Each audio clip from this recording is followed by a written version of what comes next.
Hey guys, welcome back to Prayagi Sister. This is Varsha. How to crack CTET. ठीक है, we had no idea how to crack this. मतलब एक सही रास्ता जो हमें पता होना चाहिए वो उस टाइम नहीं था. ओ गॉड, मैं कैसे पास करूँगी इसे, एक बार में कैसे होगा, 90 प्लस मेरे कैसे आएंगे. एक्चुअली मुझे 120 प्लस चाहिए, बट ये कैसे आएगा. मुझे कोई सही राह दिखाने वाला नहीं, मेरा गाइडेंस अच्छा नहीं है. ऐसा सबके साथ होता है. बट प्लीज़ आप डरिए मत. मैं इसीलिए आप लोगों के लिए वीडियो लेकर आई हूँ जो भी पहली बार सीटेट का एग्ज़ाम दे रहे हैं. Cheers to this candidate. और दिसंबर के सीटेट के लिए मैं आपको सिर्फ इतनी सी बात बताऊँगी और आपका पेपर क्वालिफाई हो जाएगा. तो डोंट वरी. सही काम नहीं होता है, सही ज़िंदगी होती है. और सही ज़िंदगी में नमन तो होता है, ताकत भी होती है. ये बात हमेशा याद रखिएगा. और इसी बात के साथ आज हम आगे बढ़ते. मैंने पहली बार क्वालिफाई किया तो मुझे भी सही मार्गदर्शन नहीं था उस टाइम, क्योंकि मैं भी यहीं प्रयागराज से हूँ और मैंने भी चंद्रा इंस्टीट्यूट से कोचिंग भी की है. फर्स्ट टाइम में मेरा भी कुछ मार्क्स से रह गया था, but second time I got the point what is the right to CTET exam. Actually CTET exam के लिए हमें ज़्यादा पढ़ाई नहीं करनी, हमें सिर्फ छात्र की सारी कंडीशन पता होनी चाहिए.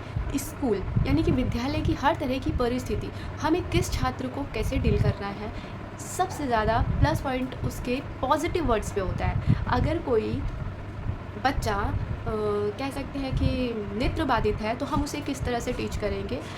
और किसी को अगर हमें गाइडेंस देना है, बच्चा सीख तो रहा है, बीच में वो रुक जा रहा है, उसके आगे नहीं बढ़ पा रहा है, तो हम वहाँ पे क्या प्रोसेस यूज़ करेंगे. ये सारी चीज़ें ही हमें बस ध्यान में रखनी है. और उस हर एक चीज़ का एक टर्म है, उसका एक नाम है जो अक्सर ऑप्शन में पूछा जाता है.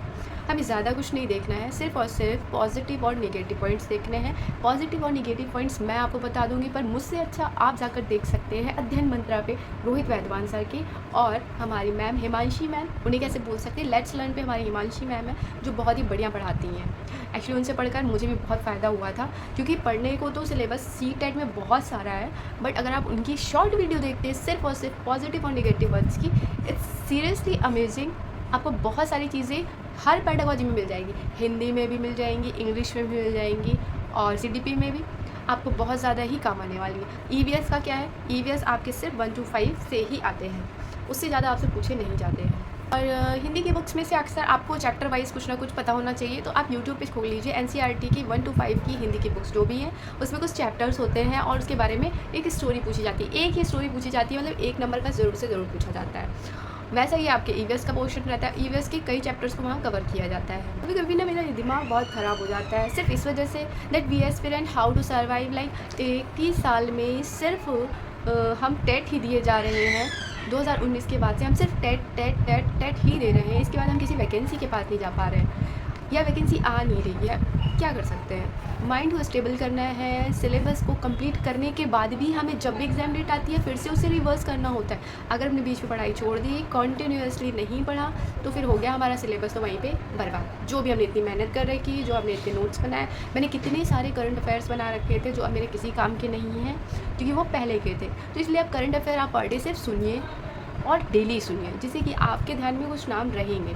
पर डे हम वो नोट्स, अब वैकेंसी जब हमें क्लियर नहीं कर रही है कि वो कब आएगी, तो हम डेली वो नोट्स बनाकर क्यों वेस्ट करें. करंट की तो आप छोड़ ही दीजिए. आपको अगर नोट्स बनाने, आप history, geography, GK, grammar, English और सब चीज़ों की बना सकते हैं. पर मुझे नहीं लगता कि डेली आप करंट अफेयर के नोट्स बनाएं. करंट अफेयर आप डेली सुन सकते हैं. करंट अफेयर डेली सुनने के लिए आपको सबसे अच्छा है, एक वो रसगुल्ले वाले सर हमारे गौरव सर. दूसरा मुझे लगता है एसएलवी वीर करके आप सर्च करेंगे, उसमें बहुत ही बढ़िया कंटेंट लेके आते हैं वो सर. अक्सर मैंने उनको देखा है, वो सारी चीज़ें द हिंदू की कवर करते हैं. करती हूँ जब मैं बहुत ज़्यादा बोर हो जाती है, जब मैं पढ़ाई भी नहीं कर रही होती. एक्चुअली मेरी छोटी सी बेटी है जिसको संभालते संभालते मेरा पूरा दिन निकल जाता है. एक्चुअली बैकग्राउंड में उसके साउंड भी आ रहे हैं. She is crying right now. मैं कभी कभी नॉवेल्स पढ़ती हूँ. ये this is gifted from someone, this is not your story, Shavi Sharma. ये इंग्लिश में है, हिंदी में भी आती है. हिंदी की बहुत सारी बुक होती है. मेहनत करते जाओ, आगे बढ़ते जाओ और नावल पढ़ते जाओ. तो खाली टाइम में मैं बस नॉवेल्स पढ़ती हूँ. कभी कभी मैं अपनी डायरी भी लिखती हूँ. जब मैं बहुत ज़्यादा फ्रस्ट्रेट होती हूँ तो मैं एक नोटबुक लेती हूँ और उसमें सारा गुस्सा अपना निकाल देती हूँ, जिससे कि मेरा ये होता है कि मेरी हैंड राइटिंग उस टाइम चल रही है, मेरी पेन चल रही है, चाहे वो मैं खुद के बारे में लिख रही हूँ, पर मेरी कलम चलनी चाहिए, मेरी कलम नहीं रुकनी चाहिए. ये एक टीचर का बहुत बड़ा सर सम्मान की बात है कि उसके पास एक कलम होती है, और कलम हमेशा रहनी भी चाहिए. मैं क्या बताऊँ,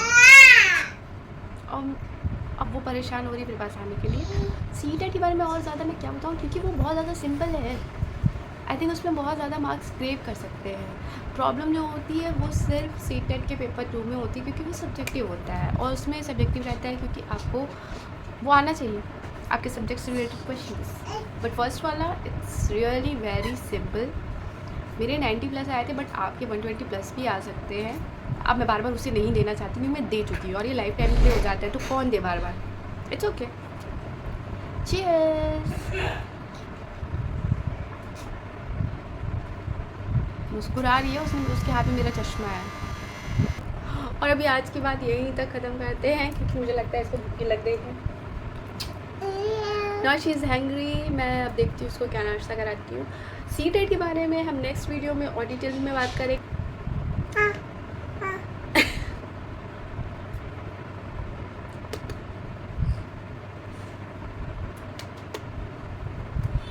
She's so cute.